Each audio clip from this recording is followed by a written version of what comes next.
سورۃ الفاتحہ۔ سورہ فاتحہ کا تعارف، مقام نزول۔ اکثر علماء کے نزدیک سورہ فاتحہ مکہ مکرمہ میں نازل ہوئی ہے۔ امام مجاہد رحمت اللہ تعالی علیہ فرماتے ہیں سورہ فاتحہ مدینہ منورہ میں نازل ہوئی ہے، اور ایک قول یہ ہے کہ سورہ فاتحہ 2 مرتبہ نازل ہوئی، ایک مرتبہ مکہ مکرمہ میں اور دوسری مرتبہ مدینہ منورہ میں نازل ہوئی ہے۔ آیات، کلمات اور حروف کی تعداد، اس صورت میں ایک رکوع، 7 آیتیں، 27 کلمے اور 140 حروف ہیں۔ سورہ فاتحہ کے اسماء اور ان کی وجہ تسمیہ۔ اس سورت کے متعدد نام ہیں، اور ناموں کا زیادہ ہونا اس کی فضیلت اور شرف کی دلیل ہے۔ اس کے مشہور 15 نام یہ ہیں۔ نمبر 1، سورہ فاتحہ۔ سورہ فاتحہ سے قرآن پاک کی تلاوت شروع کی جاتی ہے، اور اسی سورت سے قرآن پاک لکھنے کی ابتدا کی جاتی ہے، اس لیے اسے فاتحۃ الکتاب یعنی کتاب کی ابتدا کرنے والی کہتے ہیں۔ نمبر 2، اس سورت کی ابتدا الحمدللہ سے ہوئی، اس مناسبت سے اسے سورۃ الحمد یعنی وہ سورت جس میں اللہ تعالیٰ کی حمد بیان کی گئی ہے کہتے ہیں۔ نمبر 3 اور 4، سورہ فاتحہ قرآن پاک کی اصل ہے، اس بنا پر اسے ام القرآن اور ام الکتاب کہتے ہیں۔ نمبر 5، یہ سورت نماز کی ہر رکعت میں پڑھی جاتی ہے، یا یہ سورت 2 مرتبہ نازل ہوئی ہے، اس وجہ سے اسے السبع المثانی یعنی بار بار پڑھی جانے والی یا ایک سے زائد مرتبہ نازل ہونے والی 7 آیتیں کہا جاتا ہے۔ نمبر 6، 7 اور 8، دین کے بنیادی امور کا جامع ہونے کی وجہ سے سورہ فاتحہ کو سورۃ الکنز، سورۃ الوافیہ اور سورۃ الکافیہ کہتے ہیں۔ نمبر 9 اور 10، شفا کا باعث ہونے کی وجہ سے اسے سورۃ الشفا اور سورۃ الشافیہ کہتے ہیں۔ نمبر 11، 12، 13، 14 اور 15، دعا پر مشتمل ہونے کی وجہ سے اسے سورۃ الدعاء، سورۃ تعلیم المسئلہ، سورۃ السوال، سورۃ المناجات اور سورۃ التفویض بھی کہا جاتا ہے۔ سورہ فاتحہ کے فضائل۔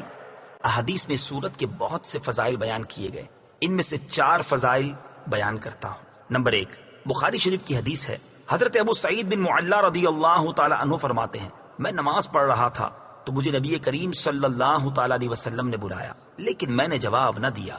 جب نماز سے فارغ ہو کر بارگاہ رسالت صلی اللہ تعالی علیہ وسلم میں حاضر ہوا، میں نے عرض کی، یا رسول اللہ صلی اللہ تعالی علیہ وسلم، میں نماز پڑھ رہا تھا۔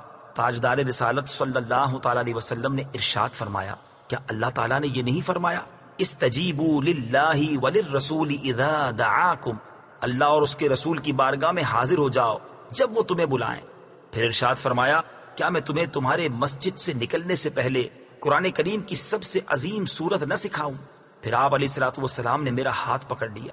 جب ہم نے نکلنے کا ارادہ کیا تو میں نے عرض کی، یا رسول اللہ صلی اللہ تعالی علیہ وسلم، آپ نے فرمایا تھا کہ میں ضرور تمہیں قرآن مجید کی سب سے عظمت والی سورت سکھاؤں گا۔ ارشاد فرمایا، وہ سورت الحمدللہ رب العالمین ہے، یہی 7 مثانی اور قرآن عظیم ہے جو مجھے عطا فرمائی گئی۔ نمبر 2، مسلم شریف کی حدیث ہے، حضرت عبداللہ ابن عباس رضی اللہ تعالی عنہما فرماتے ہیں، ایک فرشتہ آسمان سے نازل ہوا اور اس نے سید المرسلین صلی اللہ تعالی علیہ وسلم کی بارگاہ میں سلام پیش کر کے عرض کی، یا رسول اللہ صلی اللہ تعالی علیہ وسلم، آپ کو ان 2 نوروں کی بشارت ہو جو آپ کے علاوہ اور کسی نبی کو عطا نہیں کیے گئے، اور وہ 2 نور یہ ہیں، نمبر 1 سورہ فاتحہ، نمبر 2 سورہ بقرہ کی آخری آیتیں۔ نمبر 3، حضرت ابی بن کعب رضی اللہ تعالی عنہ سے روایت ہے، حضور پر نور صلی اللہ تعالی علیہ وسلم نے ارشاد فرمایا، اللہ تعالیٰ نے تورات اور انجیل میں ام القرآن کی مثل کوئی سورت نازل نہیں فرمائی۔ نمبر 4، حضرت عبد الملک بن عمیر رضی اللہ تعالی عنہ سے روایت ہے، نبی کریم صلی اللہ تعالی علیہ وسلم نے ارشاد فرمایا، سورہ فاتحہ ہر مرض کے لیے شفا ہے۔ سورہ فاتحہ کے مضامین۔ اس سورت میں یہ مضامین بیان کیے گئے ہیں۔ نمبر 1، اس سورت میں اللہ تعالیٰ کی حمد و ثنا کا بیان ہے۔ نمبر 2، اللہ تعالیٰ کے رب ہونے، اس کے رحمان اور رحیم ہونے، نیز مخلوق کے مرنے کے بعد دوبارہ زندہ کیے جانے اور قیامت کے دن ان کے اعمال کی جزا ملنے کا ذکر ہے۔ نمبر 3، صرف اللہ تعالیٰ کے عبادت کا مستحق ہونے اور اس کے حقیقی مددگار ہونے کا تذکرہ ہے۔ نمبر 4، دعا کے آداب کا بیان اور اللہ تعالیٰ سے دین حق اور صراط مستقیم کی طرف ہدایت ملنے نیک لوگوں کے حال سے موافقت اور گمراہوں سے اجتناب کی دعا مانگنے کی تعلیم ہے۔ یہ چند وہ چیزیں بیان کی گئی ہیں جن کا سورہ فاتحہ میں تفصیلی ذکر ہے، البتہ اجمالی طور پر اس سورت میں بے شمار چیزوں کا بیان ہے۔ امیر المومنین حضرت علی المرتضیٰ کرم اللہ تعالی وجہہ الکریم فرماتے ہیں، اگر میں چاہوں تو سورہ فاتحہ کی تفسیر سے 70 اونٹ بھروا دوں۔ اعلی حضرت امام احمد رضا خان علیہ رحمت الرحمان حضرت علی المرتضیٰ کرم اللہ تعالی وجہ الکریم کا یہ قول نقل کرنے کے بعد فرماتے ہیں، ایک اونٹ کئے یعنی کتنے ہی من کا بوجھ اٹھاتا ہے، اور ہر من میں کئے یعنی کتنے ہزار اجزاء ہوتے ہیں، ان کا حساب لگایا جائے تو یہ حساب سے تقریباً 25 لاکھ جز بنتے ہیں۔ یہ فقط سورہ فاتحہ کی تفسیر ہے۔ سورہ فاتحہ سے متعلق شرعی مسائل۔ نمبر 1، نماز میں سورہ فاتحہ پڑھنا واجب ہے۔ امام اور تنہا نماز پڑھنے والا اپنی زبان سے سورہ فاتحہ پڑھے گا، جبکہ مقتدی امام کے پیچھے خاموش رہے گا، اور جہری نماز میں اس کی قراءت بھی سنے گا، اور اس کا یہی عمل پڑھنے کے حکم میں ہے۔ اللہ تعالیٰ نے قرآن پاک میں تلاوت کے وقت مقتدی کو خاموش رہنے اور قراءت سننے کا حکم دیتے ہوئے ارشاد فرمایا، وَإِذَا قُرِئَ الْقُرْآنُ فَاسْتَمِعُوا لَهُ وَأَنصِتُوا لَعَلَّكُمْ تُرْحَمُونَ۔ ترجمہ، اور جب قرآن پڑھا جائے تو اسے غور سے سنو اور خاموش رہو تاکہ تم پر رحم کیا جائے۔ اور حضرت ابو موسیٰ اشعری رضی اللہ تعالی عنہ سے روایت ہے، حضور اقدس صلی اللہ تعالی علیہ وسلم نے ارشاد فرمایا، جب امام قراءت کرے تو تم خاموش رہو۔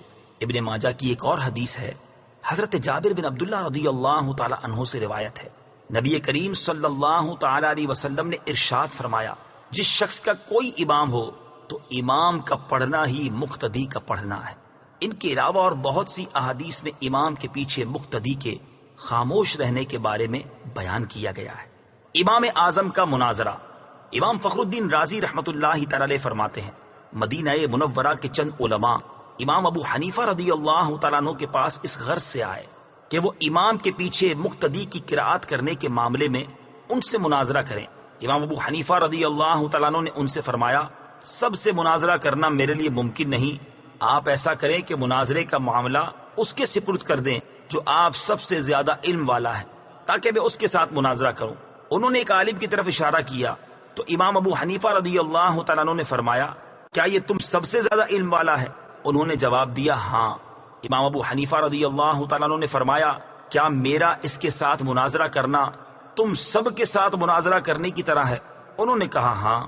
امام ابو حنیفہ رضی اللہ تعالیٰ عنہ نے فرمایا، اس کے خلاف جو دلیل قائم ہوگی وہ گویا کہ تمہارے خلاف قائم ہوگی؟ انہوں نے جواب دیا، ہاں۔ امام ابو حنیفہ رضی اللہ تعالیٰ عنہ نے فرمایا، اگر میں اس کے ساتھ مناظرہ کروں اور دلیل میں اس پر غالب آ جاؤں تو وہ دلیل تم پر بھی لازم ہوگی؟ انہوں نے کہا، ہاں۔ امام ابو حنیفہ رضی اللہ تعالیٰ عنہ نے دریافت کیا، وہ دلیل تم پر کیسے لازم ہوگی؟ انہوں نے جواب دیا، اس لیے کہ ہم اسے اپنا امام بنانے پر راضی ہیں تو اس کی بات ہماری بات ہوگی۔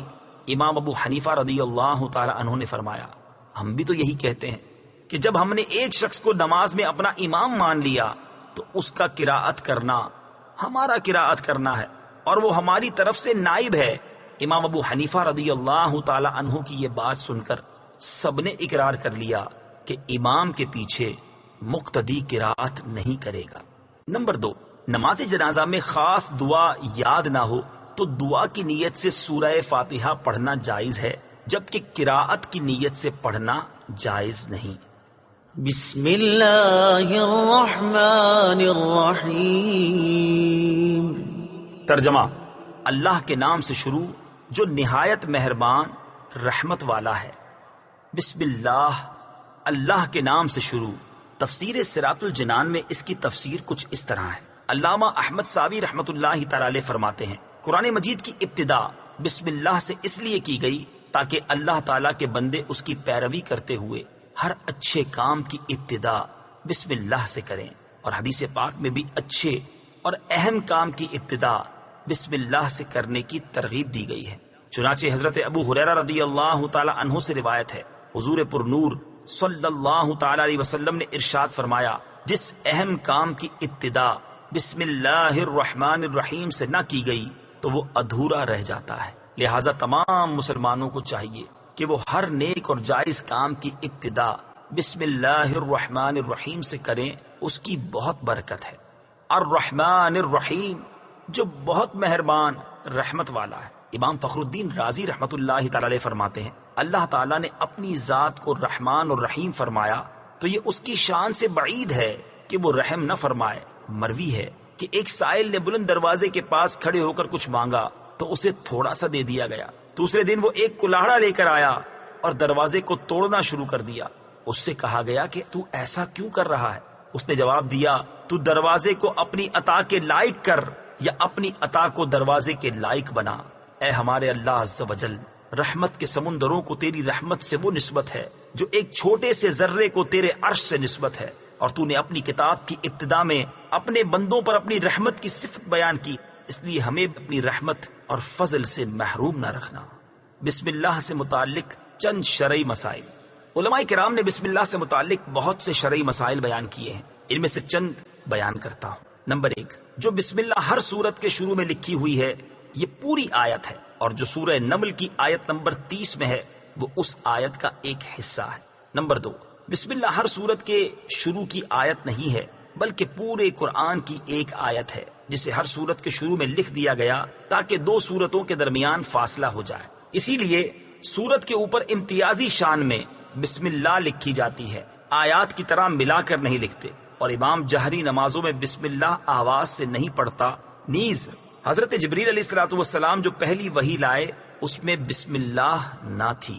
نمبر 3، تراویح پڑھانے والے کو چاہیے کہ وہ کسی ایک سورت کے شروع میں بسم اللہ آواز سے پڑھے تاکہ ایک آیت رہ نہ جائے۔ نمبر 4، تلاوت شروع کرنے سے پہلے اعوذ باللہ من الشیطان الرجیم پڑھنا سنت ہے، لیکن اگر شاگرد استاد سے قرآن مجید پڑھ رہا ہو تو اس کے لیے سنت نہیں۔ نمبر 5، سورت کی ابتدا میں بسم اللہ پڑھنا سنت ہے ورنہ مستحب ہے۔ نمبر 6، اگر سورہ توبہ سے تلاوت شروع کی جائے تو اعوذ باللہ اور بسم اللہ دونوں کو پڑھا جائے، اور اگر تلاوت کے دوران سورہ توبہ آ جائے تو بسم اللہ پڑھنے کی حاجت نہیں۔ الحمد للہ رب العالمین۔ ترجمہ، سب تعریفیں اللہ کے لیے ہیں جو تمام جہان والوں کا پالنے والا ہے۔ الحمدللہ، سب تعریفیں اللہ کے لیے ہیں۔ تفسیر صراط الجنان میں اس کی تفسیر کچھ اس طرح ہے، یعنی ہر طرح کی حمد اور تعریف کا مستحق اللہ تعالیٰ ہے، کیونکہ اللہ تعالیٰ کمال کی تمام صفات کا جامع ہے۔ حمد اور شکر کی تعریف۔ حمد کا معنی ہے کسی کی اختیاری خوبیوں کی بنا پر اس کی تعریف کرنا، اور شکر کی تعریف یہ ہے کہ کسی کے احسان کے مقابلے میں زبان، دل یا اعضاء سے اس کی تعظیم کرنا۔ اور ہم چونکہ اللہ عز و جل کی حمد عام طور پر اس کے احسانات کے پیش نظر کرتے ہیں، اس لیے ہماری یہ حمد شکر بھی ہوتی ہے۔ اللہ تعالیٰ کی حمد و ثنا کرنے کے فضائل۔ احادیث میں اللہ تعالیٰ کی حمد و ثنا کرنے کے بہت فضائل بیان کیے گئے ہیں، ان میں سے 3 فضائل پیش کرتا ہوں۔ نمبر 1، مسلم شریف کی حدیث ہے، حضرت انس بن مالک رضی اللہ تعالی عنہ سے روایت ہے، نبی اکرم صلی اللہ تعالی علیہ وسلم نے ارشاد فرمایا، اللہ تعالیٰ بندے کی اس بات سے خوش ہوتا ہے کہ وہ کچھ کھائے تو اللہ تعالیٰ کی حمد کرے، اور کچھ پیے تو اللہ تعالیٰ کی حمد کرے۔ نمبر 2، ابن ماجہ کی حدیث ہے، حضرت جابر بن عبداللہ رضی اللہ تعالی عنہ سے روایت ہے، حضور پر نور صلی اللہ تعالی علیہ وسلم نے ارشاد فرمایا، سب سے افضل ذکر لا الہ الا اللہ ہے، اور سب سے افضل دعا الحمدللہ ہے۔ نمبر 3، ابن ماجہ ہی کی حدیث ہے، حضرت انس بن مالک رضی اللہ تعالی عنہ سے روایت ہے، حضور اقدس صلی اللہ تعالی علیہ وسلم نے ارشاد فرمایا، جب اللہ تعالیٰ اپنے بندے پر کوئی نعمت نازل فرماتا ہے اور وہ نعمت ملنے پر الحمدللہ کہتا ہے تو یہ حمد اللہ تعالیٰ کے نزدیک اس دی گئی نعمت سے زیادہ افضل ہے۔ حمد سے متعلق شرعی حکم۔ خطبے میں حمد واجب، کھانے کے بعد مستحب، چھینک آنے کے بعد سنت، حرام کام کے بعد حرام، اور بعض صورتوں میں کفر ہے۔ للہ، اللہ کے لیے۔ اللہ اس ذات اعلیٰ کا عظمت والا نام ہے جو تمام کمال والی صفتوں کی جامع ہے۔ اور بعض مفسرین نے اس لفظ کے معنی بھی بیان کیے، جیسے اس کا ایک معنی ہے عبادت کا مستحق، دوسرا معنی ہے وہ ذات جس کی معرفت میں عقلیں حیران ہیں، تیسرا معنی ہے وہ ذات جس کی بارگاہ میں سکون حاصل ہوتا ہے، اور چوتھا معنی ہے وہ ذات کہ مصیبت کے وقت جس کی پناہ تلاش کی جائے۔ رب العالمین، جو سارے جہان والوں کا مالک ہے۔ تفسیر صراط الجنان میں اس کی تفسیر کچھ اس طرح ہے، لفظ رب کے کئی معنی ہیں، جیسے سید، مالک، معبود، ثابت، مصلح اور بتدریج مرتبہ کمال تک پہنچانے والا، اور اللہ تعالیٰ کے علاوہ ہر موجود چیز کو عالم کہتے ہیں، اور اس میں تمام مخلوقات داخل ہیں۔ الرحمن الرحیم، ترجمہ: بہت مہربان، رحمت والا۔ الرحمن، بہت مہربان۔ تفسیر صراط الجنان میں اس کی تفسیر کچھ اس طرح ہے، رحمان اور رحیم اللہ تعالیٰ کے دو صفاتی نام ہیں۔ رحمان کا معنی ہے نعمتیں عطا کرنے والی وہ ذات جو بہت زیادہ رحمت فرمائے، اور رحیم کا معنی ہے بہت رحمت فرمانے والا۔ یاد رہے کہ حقیقی طور پر نعمت عطا فرمانے والی ذات اللہ تعالیٰ کی ہے، کہ وہی تنہا ذات ہے جو اپنی رحمت کا بدلہ طلب نہیں فرماتی۔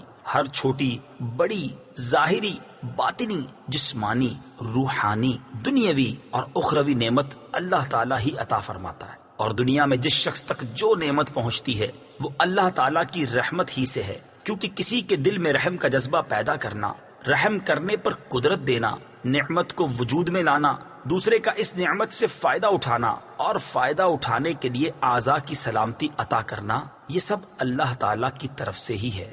اللہ تعالیٰ کی وسیع رحمت دیکھ کر گناہوں پر بے باک نہیں ہونا چاہیے۔ ابو عبداللہ محمد بن احمد قرطبی رحمت اللہ تعالی علیہ فرماتے ہیں، اللہ تعالیٰ نے رب العالمین کے بعد اپنے دو اوصاف رحمان اور رحیم بیان فرمائے۔ اس کی وجہ یہ ہے کہ جب اللہ تعالیٰ نے فرمایا کہ وہ رب العالمین ہے، تو اس سے سننے اور پڑھنے والے کے دل میں اللہ تعالیٰ کی عظمت کی وجہ سے اس کا خوف پیدا ہوا، تو اس کے ساتھ ہی اللہ تعالیٰ کے دو اوصاف رحمان اور رحیم ذکر کر دیے گئے، جن کے ضمن میں اللہ تعالیٰ کی اطاعت کرنے کی ترغیب ہے۔ یوں ترغیب اور ترغیب دونوں کا بیان ہو گیا، تاکہ بندہ اللہ تعالیٰ کی اطاعت کرنے کی طرف اچھی طرح راغب ہو اور اس کی نافرمانی کرنے سے رکنے کی خوب کوشش کرے۔ قرآن مجید میں اور مقامات پر اللہ تعالیٰ کی رحمت اور اس کے عذاب دونوں کو واضح طور پر ایک ساتھ ذکر کیا گیا ہے۔ چنانچہ اللہ تعالیٰ ارشاد فرماتا ہے، نبئ عبادی انی انا الغفور الرحیم وان عذابی هو العذاب الالیم۔ ترجمہ: میرے بندوں کو خبر دو کہ بے شک میں ہی بخشنے والا مہربان ہوں، اور بے شک میرا ہی عذاب دردناک عذاب ہے۔ اور ارشاد فرمایا، غافر الذنب وقابل التوب شدید العقاب ذی الطول لا الہ الا هو الیہ المصیر۔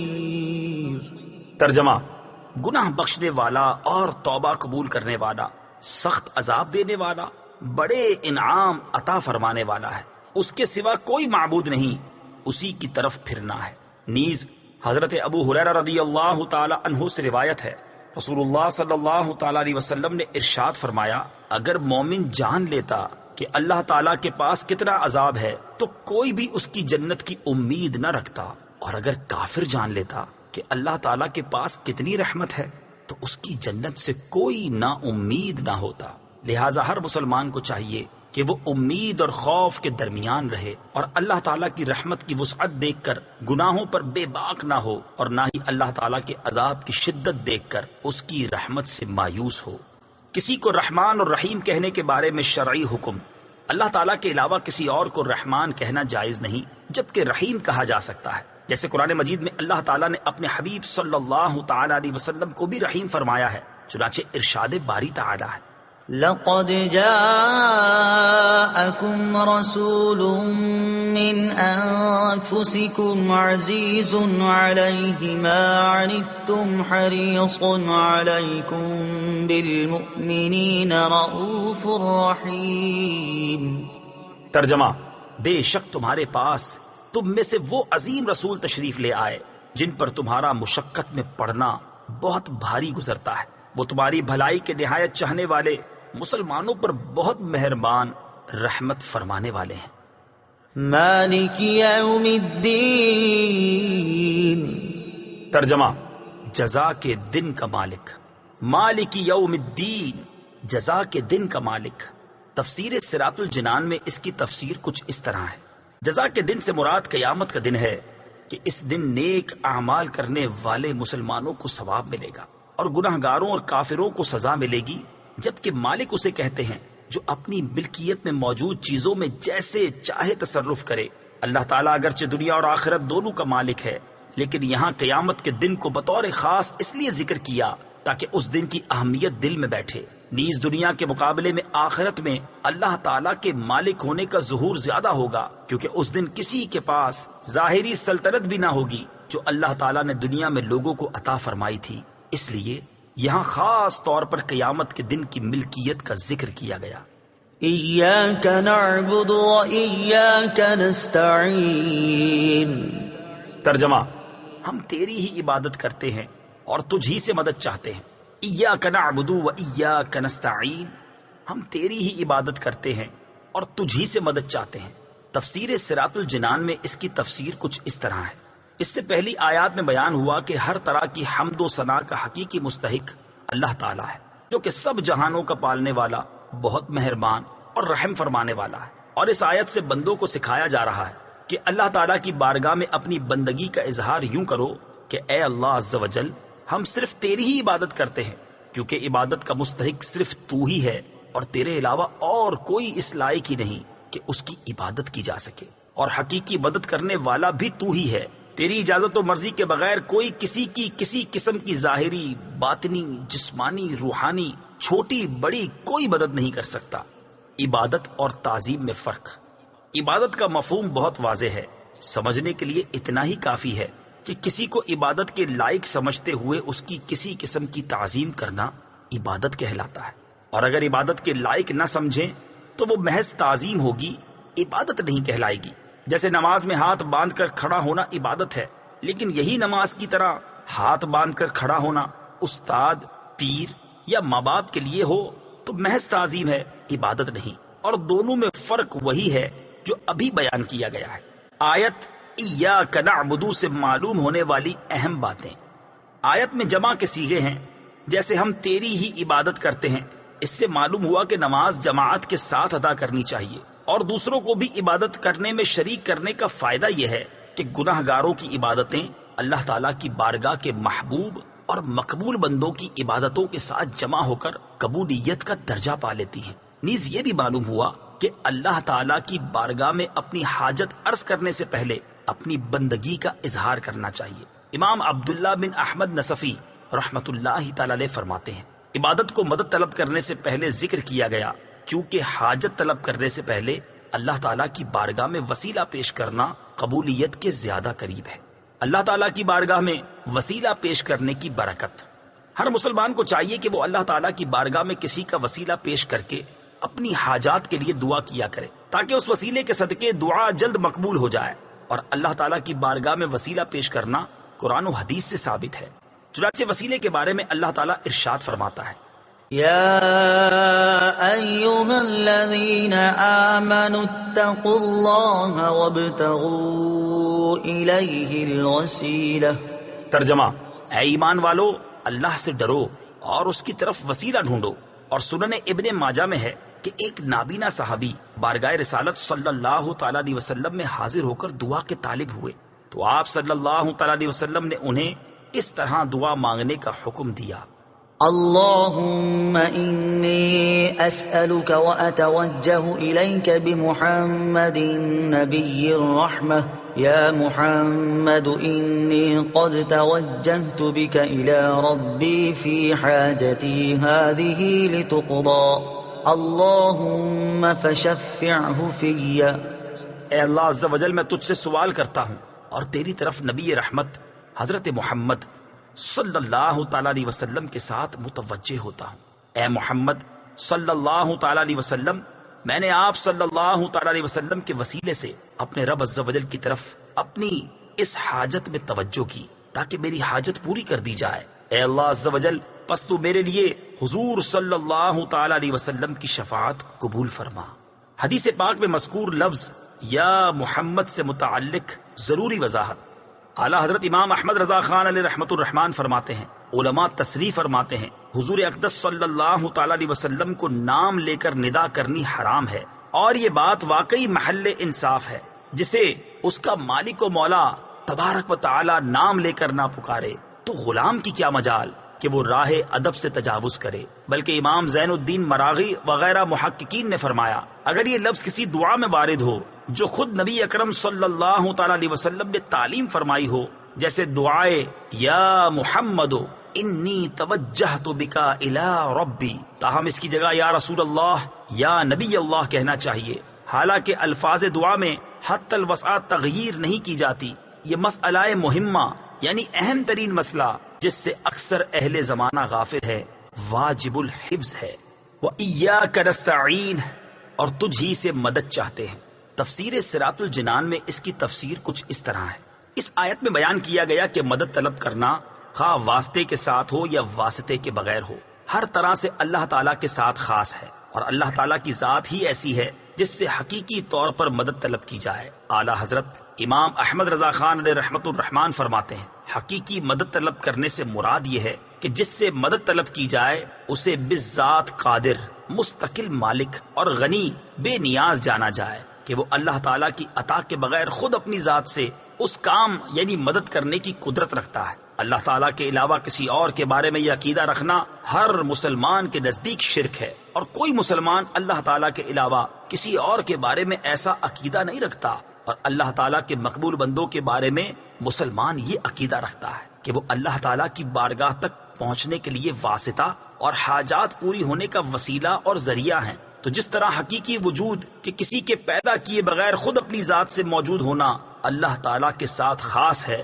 اس کے باوجود کسی کو موجود کہنا اس وقت تک شرک نہیں جب تک وہی حقیقی وجود مراد نہ لیا جائے۔ یوں ہی حقیقی علم کہ کسی کی عطا کے بغیر خود اپنی ذات سے ہو، اور حقیقی تعلیم کہ کسی چیز کی محتاجی کے بغیر از خود کسی کو سکھانا اللہ تعالیٰ کے ساتھ خاص ہے، اس کے باوجود دوسرے کو عالم کہنا یا اس سے علم طلب کرنا اس وقت تک شرک نہیں ہو سکتا جب تک وہی اصلی معنی مقصود نہ ہو۔ تو اسی طرح کسی سے مدد طلب کرنے کا معاملہ ہے کہ اس کا حقیقی معنی اللہ تعالیٰ کے ساتھ خاص ہے، اور وسیلہ و واسطہ کے معنی میں اللہ تعالیٰ کے علاوہ کے لیے ثابت ہے اور حق ہے، بلکہ یہ معنی تو غیر خدا ہی کے لیے خاص ہیں، کیونکہ اللہ تعالیٰ وسیلہ اور واسطہ بننے سے پاک ہے۔ اس سے اوپر کون ہے کہ یہ اس کی طرف وسیلہ ہوگا، اور اس کے سوا حقیقی حاجت روا کون ہے کہ یہ بیچ میں واسطہ بنے گا؟ بد مذہبوں کی طرف سے ہونے والا ایک اعتراض ذکر کر کے اس کے جواب میں فرماتے ہیں یہ نہیں ہو سکتا کہ خدا سے توسل کر کے اسے کسی کے یہاں وسیلہ اور ذریعہ بنایا جائے۔ اس وسیلہ بننے کو ہم اولیاء کرام سے مانگتے ہیں کہ وہ دربار الہی میں ہمارا وسیلہ، ذریعہ اور قضائے حاجات کا واسطہ ہو جائیں۔ اس بے وقوفی کے سوال کا جواب اللہ تعالیٰ نے اس آیت کریمہ میں دیا ہے۔ وَلَوْ أَنَّهُمْ إِذ ظَلَمُوا أَنفُسَهُمْ جَاءُوكَ فَاسْتَغْفَرُوا اللَّهَ واستغفر لهم الرسول لوجدوا الله توابا رحيما۔ ترجمہ، اور جب وہ اپنی جانوں پر ظلم یعنی گناہ کر کے تیرے پاس حاضر ہوں اور اللہ سے معافی چاہیں اور معافی مانگیں ان کے لیے رسول، تو بے شک اللہ کو توبہ قبول کرنے والا مہربان پائیں گے۔ کیا اللہ تعالیٰ اپنے آپ نہیں بخش سکتا تھا؟ پھر کیوں یہ فرمایا کہ اے نبی تیرے پاس حاضر ہوں اور تو اللہ سے ان کی بخشش چاہے تو یہ دولت و نعمت پائیں؟ یہی ہمارا مطلب ہے جو قرآن کی آیت صاف فرما رہی ہے۔ زیر تفسیر آیت کریمہ کے بارے میں مزید تفصیل جاننے کے لیے فتاوی رضویہ کی 21ویں جلد میں موجود اعلی حضرت امام احمد رضا خان علیہ رحمت الرحمان کا رسالہ برکات الامداد لأہل الاستمداد یعنی مدد طلب کرنے والوں کے لیے امداد کی برکتیں، اس کا مطالعہ فرمائیں۔ اللہ تعالیٰ کی عطا سے بندوں کا مدد کرنا اللہ تعالیٰ ہی کا مدد کرنا ہوتا ہے۔ یاد رہے کہ اللہ تعالیٰ اپنے بندوں کو دوسروں کی مدد کرنے کا اختیار دیتا ہے، اور اس اختیار کی بنا پر ان بندوں کا مدد کرنا اللہ تعالیٰ ہی کا مدد کرنا ہوتا ہے۔ جیسے غزوہ بدر میں فرشتوں نے آ کر صحابہ کرام رضی اللہ تعالیٰ عنہم کی مدد کی، لیکن اللہ تعالیٰ نے ارشاد فرمایا وَلَقَدْ نَصَرَكُمُ اللَّهُ بِبَدْرٍ وَأَنْتُمْ أَذِلَّةٌ۔ ترجمہ: اور بے شک اللہ نے بدر میں تمہاری مدد کی جب تم بالکل بے سر و سامان تھے۔ یہاں فرشتوں کی مدد کو اللہ تعالیٰ کی مدد کہا گیا۔ اس کی وجہ یہی ہے کہ فرشتوں کو مدد کرنے کا اختیار اللہ تعالیٰ کے دینے سے ہے، تو حقیقتاً یہ اللہ تعالیٰ ہی کی مدد ہوئی۔ یہی معاملہ انبیاء کرام علیہ الصلوۃ والسلام اور اولیاء اعظام رحمۃ اللہ تعالیٰ علیہم کا ہے کہ وہ اللہ عز و جل کی عطا سے مدد کرتے ہیں، اور حقیقتاً وہ مدد اللہ تعالیٰ کی ہوتی ہے۔ جیسے حضرت سلیمان علیہ نبینا علیہ الصلوۃ والسلام نے اپنے وزیر حضرت آصف بن برخیہ رضی اللہ تعالی عنہ سے تخت لانے کا فرمایا، اور انہوں نے پلک جھپکنے میں تخت حاضر کر دیا۔ اس پر انہوں نے فرمایا، ھذا من فضل ربی، یہ میرے رب کے فضل سے ہے۔ اور تاجدار رسالت صلی اللہ تعالی علیہ وسلم کی سیرت مبارکہ میں مدد کرنے کی تو اتنی مثالیں موجود ہیں کہ اگر سب جمع کی جائیں تو ایک ضخیم کتاب مرتب ہو سکتی ہے۔ ان میں سے چند مثالیں یہ ہیں۔ نمبر 1، صحیح بخاری میں ہے، نبی کریم علیہ الصلوۃ والسلام نے تھوڑے سے کھانے سے پورے لشکر کو سیر کیا۔ نمبر 2، بخاری شریف ہی میں ہے، آپ صلی اللہ تعالی علیہ وسلم نے دودھ کے ایک پیالے سے 70 صحابہ کو سیراب کر دیا۔ نمبر 3، یہ بھی بخاری شریف میں ہے، انگلیوں سے پانی کے چشمے جاری کر کے 1400 یا اس سے بھی زائد افراد کو سیراب کر دیا۔ نمبر 4، لعاب دہن سے بہت سے لوگوں کو شفا عطا فرمائی۔ اور یہ تمام مددیں چونکہ اللہ تعالیٰ کی عطا کردہ طاقت سے تھی، لہٰذا سب اللہ تعالیٰ کی ہی مددیں ہیں۔ اس بارے میں مزید تفصیل کے لیے فتاوی رضویہ کی 30ویں جلد میں موجود اعلیٰ حضرت امام اہل سنت مولانا شاہ امام احمد رضا خان علیہ رحمت الرحمان کے رسالے الامن والعلا لناعت المصطفیٰ بدافع البلا، یعنی نعت مصطفیٰ صلی اللہ تعالی علیہ وسلم بیان کرنے والوں کے لیے انعامات کا مطالعہ فرمائیے۔ اهدنا الصراط المستقیم۔ ترجمہ: ہمیں سیدھے راستے پر چلا۔ اهدنا الصراط المستقیم، ہمیں سیدھے راستے پر چلا۔ تفسیر صراط الجنان میں اس کی تفسیر کچھ اس طرح ہے، اللہ تعالیٰ کی ذات و صفات کی معرفت کے بعد اس کی عبادت اور حقیقی مددگار ہونے کا ذکر کیا گیا، اور اب یہاں سے ایک دعا سکھائی جا رہی ہے کہ بندہ یوں عرض کرے، اے اللہ عز و جل، تو نے اپنی توفیق سے ہمیں سیدھا راستہ دکھا دیا، اب ہماری اس راستے کی طرف ہدایت میں اضافہ فرما اور ہمیں اس پر ثابت قدم رکھ۔ صراط مستقیم کا معنی، صراط مستقیم سے مراد عقائد کا سیدھا راستہ ہے جس پر تمام انبیاء کرام علیہ الصلوۃ والسلام چلے، یا اس سے مراد اسلام کا سیدھا راستہ ہے جس پر صحابہ کرام رضی اللہ تعالی عنہم، بزرگان دین اور اولیاء اعظام رحمت اللہ تعالی علیہم چلے، جیسا کہ اگلی آیت میں موجود بھی ہے۔ اور یہ راستہ اہل سنت کا ہے کہ آج تک اولیاء کرام صرف اسی مسلک اہل سنت میں گزرے ہیں، اور اللہ تعالیٰ نے انہی کے راستے پر چلنے اور انہی کے ساتھ ہونے کا فرمایا ہے۔ فرمان باری تعالیٰ ہے، یا ایھا الذین آمنوا اتقوا اللہ وکونوا مع الصادقین۔ ترجمہ: اے ایمان والو، اللہ سے ڈرو اور سچوں کے ساتھ ہو جاؤ۔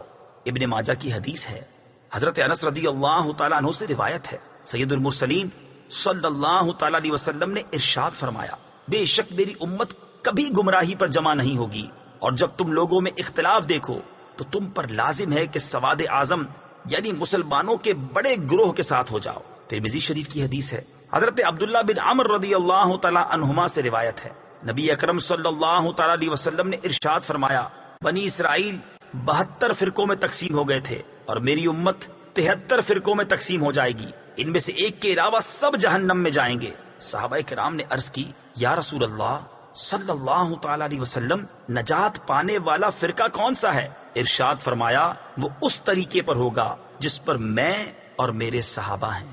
ہدایت حاصل کرنے کے ذرائع، یاد رہے کہ اللہ تعالیٰ نے ہدایت حاصل کرنے کے بہت سے ذرائع عطا فرمائے ہیں، ان میں سے چند یہ ہیں۔ نمبر 1، انسان کی ظاہری باطنی صلاحیتیں جنہیں استعمال کر کے وہ ہدایت حاصل کر سکتا ہے۔ نمبر 2، آسمانوں زمینوں میں اللہ تعالیٰ کی قدرت و وحدانیت پر دلالت کرنے والی نشانیاں جن میں غور و فکر کر کے انسان ہدایت پا سکتا ہے۔ نمبر 3، اللہ تعالیٰ کی نازل کردہ کتابیں، ان میں سے تورات، انجیل اور زبور قرآن پاک نازل ہونے سے پہلے لوگوں کے لیے ہدایت کا باعث تھیں، اور اب قرآن مجید لوگوں کے لیے ہدایت حاصل کرنے کا ذریعہ ہے۔ نمبر 4، اللہ تعالیٰ کے بھیجے ہوئے خاص بندے انبیاء کرام اور مرسلین اعظام علیہم الصلاۃ والسلام یہ اپنی اپنی قوموں کے لیے ہدایت حاصل کرنے کا ذریعہ تھے، اور ہمارے نبی حضرت محمد مصطفیٰ صلی اللہ تعالی علیہ وسلم قیامت تک آنے والے تمام لوگوں کے لیے ہدایت کا ذریعہ ہے۔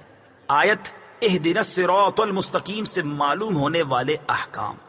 اس آیت سے 3 باتیں معلوم ہوئیں۔ نمبر 1، ہر مسلمان کو اللہ تعالیٰ سے سیدھے راستے پر ثابت قدمی کی دعا مانگنی چاہیے، کیونکہ سیدھا راستہ منزل مقصود تک پہنچا دیتا ہے اور ٹیڑھا راستہ مقصود تک نہیں پہنچاتا۔ اللہ تعالیٰ ارشاد فرماتا ہے کہ عقل والے اس طرح دعا مانگتے ہیں: ربنا لا تزغ قلوبنا بعد إذ هديتنا وهب لنا من لدنك رحمة إنك أنت الوهاب۔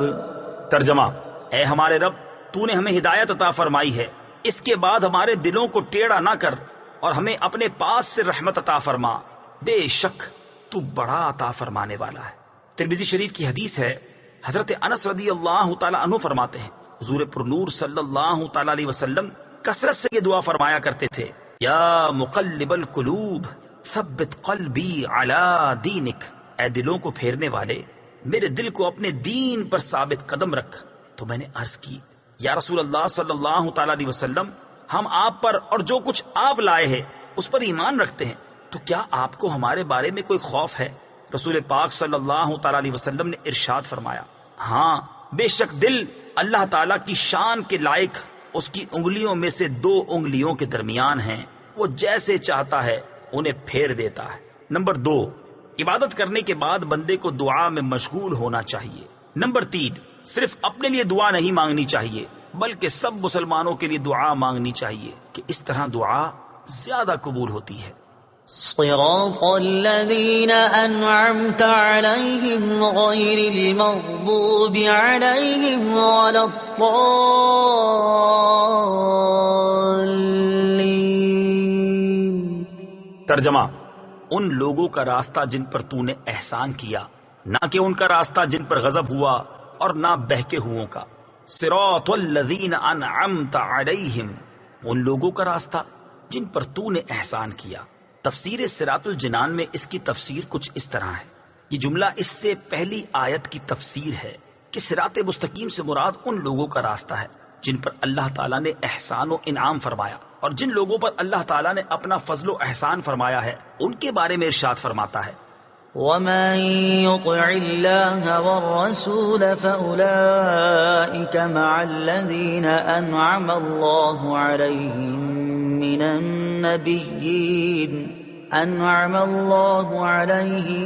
مِّنَ النَّبِيِّينَ وَالصِّدِّيقِينَ وَالشُّهَدَاءِ وَالصَّالِحِينَ وَحَسُنَ أُولَئِكَ رَفِيقًا۔ ترجمہ: اور جو اللہ اور رسول کی اطاعت کرے تو وہ ان لوگوں کے ساتھ ہوں گے جن پر اللہ نے فضل کیا، یعنی انبیاء اور صدیقین اور شہداء اور صالحین، اور یہ کتنے اچھے ساتھی ہیں۔ آیت صراط الذین انعمت علیہم سے معلوم ہونے والے مسائل۔ اس آیت سے 2 باتیں معلوم ہوئیں۔ نمبر 1، جن امور پر بزرگان دین کا عمل رہا وہ صراط مستقیم میں داخل ہے۔ نمبر 2، امام فخر الدین رازی رحمت اللہ تعالی علیہ فرماتے ہیں، بعض مفسرین نے فرمایا کہ اہدنا الصراط المستقیم کے بعد صراط الذین انعمت علیہم کو ذکر کرنا اس بات کی دلیل ہے کہ مرید ہدایت اور مکاشفہ کے مقامات تک اسی صورت پہنچ سکتا ہے جب وہ کسی ایسے پیر کامل کی پیروی کرے جو درست راستے کی طرف اس کی رہنمائی کرے، غلطیوں اور گمراہیوں کی جگہوں سے اسے بچائے، کیونکہ اکثر لوگوں پر نقص غالب ہے اور ان کی عقل حق کو سمجھنے، صحیح اور غلط میں امتیاز کرنے سے قاصر ہیں۔ تو ایک ایسے کامل شخص کا ہونا ضروری ہے جس کی ناقص شخص پیروی کرے، یہاں تک کہ اس کامل شخص کی عقل کے نور سے اس ناقص شخص کی عقل بھی مضبوط ہو جائے، تو اس صورت میں وہ سعادتوں کے درجات اور کمالات کی بلندیوں تک پہنچ سکتا ہے۔ غیر المغضوب علیہم ولا الضالین، نہ کہ ان کا راستہ جن پر غضب ہوا اور نہ بہکے ہوئوں کا۔ اس کی تفسیر صراط الجنان میں ہے۔ جن پر اللہ تعالیٰ کا غضب ہوا ان سے مراد یہودی اور بہکے ہوئوں سے مراد عیسائی ہیں، جیسا کہ سنن ترمذی جلد 4 صفحہ 444 حدیث نمبر 2964 میں ہے۔ اور امام فخر الدین رازی رحمت اللہ تعالی علیہ نے یہ بھی لکھا ہے کہ جن پر غضب ہوا ان سے مراد بد عمل ہیں اور بہکے ہوئوں سے مراد بد عقیدہ لوگ ہیں۔ ہر مسلمان کو چاہیے کہ وہ عقائد، اعمال، سیرت، صورت ہر اعتبار سے یہودیوں، عیسائیوں اور تمام کفار سے الگ رہے، نہ ان کے طور طریقے اپنائے اور نہ ہی ان کے رسم و رواج اور فیشن اختیار کرے، اور ان کی دوستیوں اور صحبتوں سے دور رہتے ہوئے اپنے آپ کو قرآن و سنت کے سانچے میں ڈھالنے میں ہی اپنے لیے دونوں جہان کی سعادت تصور کرے۔ آیت وَلَضَّالِّينَ سے متعلق شرعی مسئلہ، بعض لوگ وَلَضَّالِّينَ کو وَلَضَّالِّينَ پڑھتے ہیں، ان کا ایسا کرنا حرام ہے۔ اعلیٰ حضرت امام احمد رضا خان علیہ الرحمت الرحمان فرماتے ہیں ضاد، ظا، ذال، زا سب حروف متباینہ متغائرہ یعنی ایک دوسرے سے جدا جدا حروف ہیں، ان میں سے کسی کو دوسرے سے تلاوت قرآن میں قصدن بدلنا، اس کی جگہ اسے پڑھنا، نماز میں ہو خواہ بیرون نماز، حرام قطعی و گناہ عظیم، افتراء علی اللہ و تحریف کتاب کریم ہے۔ اس مسئلے کے بارے میں دلائل کے ساتھ تفصیلی معلومات حاصل کرنے کے لیے فتاوی رضویہ کی 6 جلد میں موجود ان رسائل کا مطالعہ فرمائیں۔ نمبر 1، نعم الزاد لروم الضاد یعنی ضاد کی ادائیگی کا بہترین طریقہ۔ نمبر 2، الجام الصاد عن سنن الضاد ضاد کی ادائیگی کے غلط اور صحیح طریقوں کا بیان۔ آمین اس کا ایک معنی ہے اے اللہ عز و جل تو قبول فرما، دوسرا معنی ہے اے اللہ عز و جل تو ایسا ہی فرما۔ آمین سے متعلق شرعی مسائل۔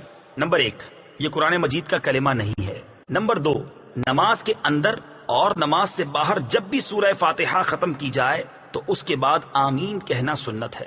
نمبر 3، احناف کے نزدیک نماز میں آمین بلند آواز سے نہیں بلکہ آہستہ کہی جائے گی۔ صدق اللہ العظیم۔